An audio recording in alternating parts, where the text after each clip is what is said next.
required to do. Okay, quality and safety. They're all required to do that. And you don't have to pay that close of attention, unfortunately. That's really sad. But when you start thinking those competencies,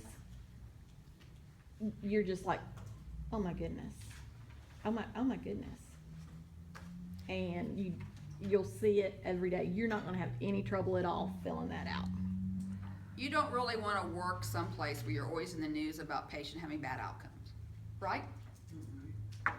And I don't care if you're not even the one causing the bad outcomes, you get a sign because you work there. So it's really, really important that we all work together to improve outcomes for patients, and that's what QSIN's all about, is improving outcomes. One thing that's kind of going on with the doctors at the hospital right now, which impacts nursing, I hate to say this, and I'm talking med center only because I haven't been involved with the Greenview, and you may have your own issues about this, but they're supposed to put in their own doctor's orders.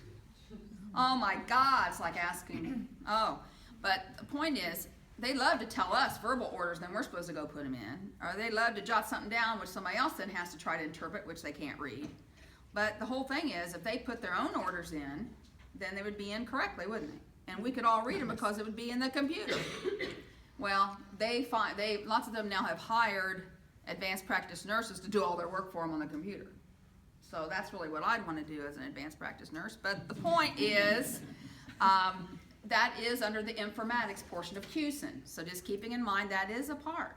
So when you hear, you're going to have at the medical center, there's going to be someone come today who's in charge of all the computer stuff to help you get your computer access codes. And she unfortunately has been given the chore of getting the doctors all competent with their system. And some days I wouldn't have her, most days I would not take her job for anything. Because she has to cater to all the, I don't know how to do that. You know, just, oh my gosh. We've even had them go to a different part of the hospital because if they're at the hospital, they're supposed to put their own orders in.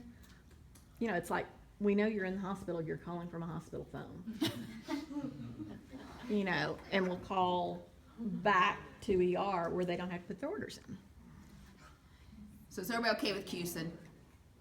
You will have no trouble completing it. So Teamwork, that should be in your collaboration, folder. no problem. When we see you next Tuesday, that should be in your folder, and so in post-conference, it should be pulled out, and you should already have something on it. I guarantee the first day, there'll be something that you'll be able to place on that.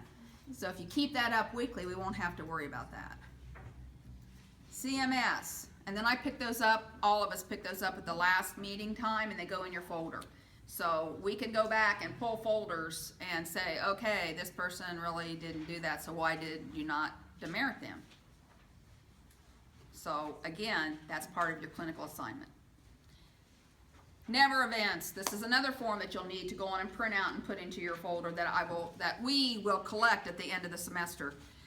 There's actually a couple things. We'll collect this, we'll collect the QSIN, we collect the final, but we have that, the final evaluation, and your midterms given to us at midterm. So those are the 4 things that go into your folders. And if you've done an exceptional care plan, or Demerits.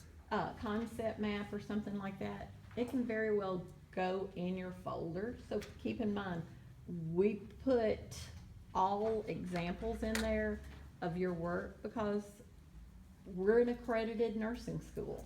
They come in and check us on those things, and we've got to have student work. I put my concept maps in there.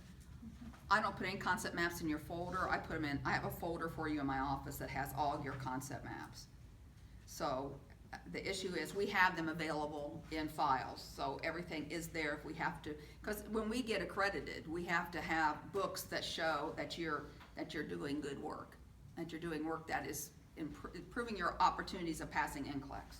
Because that's really all we're working on, is you to be successful in passing NCLEX and be good nurses when you finish. Say competent nurses, yeah, that's kind of a big thing for us. It's helpful. Yeah. So this particular one is another one that you should be filling out daily. So again, there are actually 5 little things you're to read, and they're in your content information, so you need to read those to understand these concepts of never events.